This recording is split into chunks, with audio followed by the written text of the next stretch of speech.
सानोमा मामले बनाएर दिनुहुन्थ्यो यसरी साह्रै मनपर्छ मलाई। आज मेरो छुट्टी पनि हो, आज म खाजामा गिलो रोटी बनाएर खानु पर्यो भनेर चाहिँ यहाँ ताई गरम भइसकेको छ। अब म यसमा लगाउँछु तेल। तपाईले घिउमा पनि बनाउन सक्नुहुन्छ।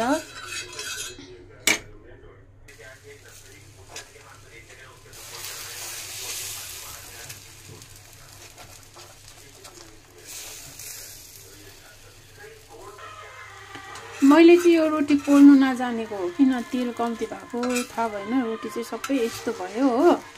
अब म अहिले राम्रो पोलेर देखाउँछु ल। यो त के भयो, रोटी सबै टुक्रा टुक्रा भयो।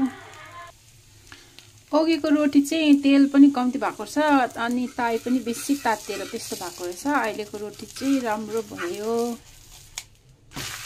हो। अहिलेको रोटी चाहिँ राम्रो भयो। मेरो चाहिँ यहाँ खाजा बनेर रेडी भयो। अब मजाले यो व्हाइट मक्खन हालेर खाने हो। यो चाहिँ घिउ हो, यो पनि यसलाई चाहिँ व्हाइट मक्खन भन्छ यता हो।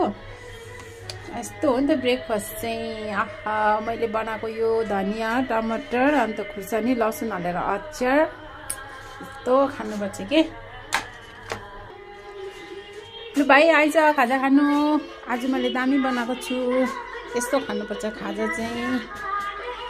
मलाई चाहिँ ब्रेडहरू खाएर चाहिँ भुँडी अगाउँदैन कि। मलाई चाहिँ बेला बेलामा चाहिँ यस्तो खायो भने चाहिँ एकदम